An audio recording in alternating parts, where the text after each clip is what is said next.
Good afternoon बच्चों। आज class 5 के बच्चे उर्दू की बुक का लेसन नंबर 3 यानी सबक नंबर 3 पढ़ेंगे, जिसका उन्वान है अनोखा इंसाफ। तो चलो बच्चों, आज हम एक अनोखा इंसाफ पर एक कहानी सुनते हैं। तो सबसे पहले बच्चों देखो, ये पिक्चर में आपको क्या दिखाई दे रहा है। कुछ लोग एक दरख्त के नीचे बैठे हुए हैं और एक बड़ा आदमी बीच में बैठा हुआ है, बाकी लोगों ने घेरा हुआ है। आपको पता है ये कौन लोग हैं? हाँ, अंदाज़ा लगाइए कौन लोग हैं। तो बच्चों चलो मैं आपका ये हल कर देता हूँ, मुसीबत पहली में हल कर देता हूँ कि ये लोग गांव में पंचायत होती है, मुझे लगता है ये पंचायत है। तो ये गांव की पंचायत है, बीच में सरपंच साहब बैठे हैं और उसके चारों ओर गांव के लोग हैं और पंच हैं। तो एक समय की बात है कि एक बस्ती में एक सेठ रहता था। सेठ का काम था वो लोगों को कर्ज दिया करता था और फिर कर्ज वसूल सूद समेत कर्ज वसूल करता था। तो ये उसका कारोबार था। एक दिन क्या हुआ कि सेठ अचानक उसकी मौत हो जाती है। जब सेठ की अचानक मौत हो गई तो उसका बहुत सा पैसा लोगों के पास फंसा हुआ था। अब कुछ लोगों ने, जो ईमानदार लोग थे, उन्होंने अपनी ईमानदारी से वो पैसे जो लिए थे सूद समेत उसकी बीवी सेठानी को वापस कर दिए। और बहुत से लोगों ने, जो चालाक लोग थे, वो पैसे वापस नहीं किए। अब सेठानी भी लोगों के पास जाती है और उनसे जो बे खाते के मुताबिक वो उनसे पैसे मांगती है। तो लोग क्या करते हैं, वो टाल मटोल करते हैं, उनको पैसे नहीं देते हैं। तो वो बड़ी परेशान हो जाती है।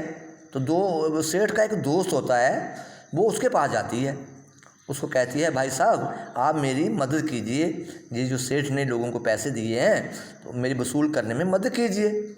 तो उसका दोस्त कहता है, आप कुछ शर्त रखो बीच में कि मुझे क्या मिलेगा इसके बदले में। तो उसने कहा, आप पैसा वसूल करो, जो आपको पसंद होगा वो मुझे दे देना। वो बड़ा खुश हो गया दोस्त। उसने कहा, ये तो बड़ी अच्छी बात है। उसने लोगों के पास गया, लोगों को धमकाया, डराया और बड़े मारपीट करके पैसा उसने सारा वसूल कर लिया। जब उसने सेठानी को हिस्सा देने की बारी आई तो उसने बहुत थोड़े से पैसे दिए, जिसको सेठानी ने, सेठ की पत्नी ने लेने से इनकार कर दिया। तो वो आखिर क्या करती है, वो अपनी फरियाद लेकर एक गांव की पंचायत के पास जाती है, सरपंच को सारी वारदात सुनाती है, सारी कहानी सुनाती है। तो जो उस गांव का सरपंच होता है वो दोनों को बुलाता है इधर। तो वो पहले उसके दोस्त से पूछता है, सेठ के दोस्त से, कि आप दोनों के बीच में क्या तय हुआ था, क्या शर्त रखी थी। तो वो सेठ का दोस्त कहता है कि हमारे बीच में ये तय हुआ था, ये कह रहे थे कि आप पैसे वसूल करो, जो आपको पसंद होगा वो मुझे दे देना।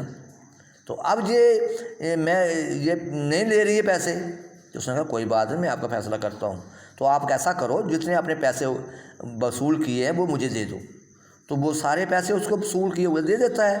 अब सरपंच साहब क्या करते हैं, सरपंच ने दोनों पैसों के 2 हिस्से कर दिए, एक बड़ा हिस्सा, एक छोटा हिस्सा। अब उसने उस दोस्त को पूछा, आप बताओ भाई आपको कौन सा हिस्सा पसंद है। तो जो दोस्त था उसने बड़े हिस्से की तरफ इशारा किया, कहता ये हिस्सा मुझे पसंद है। तो उसने कहा, अच्छा। सरपंच ने बड़ी नरमी से कहा, अच्छा ऐसा करो, ये वाला हिस्सा आप सेठानी को दे दो।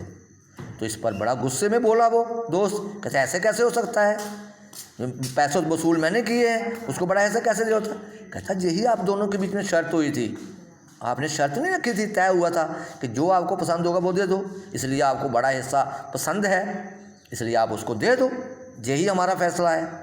तो ये फैसला सुनकर वो बड़ा चुप हो गया और बड़ा हिस्सा जो था वो जिसका हक था उसको मिल गया। तो इस कहानी से हमें यही शिक्षा मिलती है कि हमें ज़्यादा लालच नहीं करना चाहिए, जो आपस में तय हुआ हो अपने हिस्से पर कायम रहना चाहिए। बच्चों अच्छा, आज के लिए इतनी कहानी, ओके।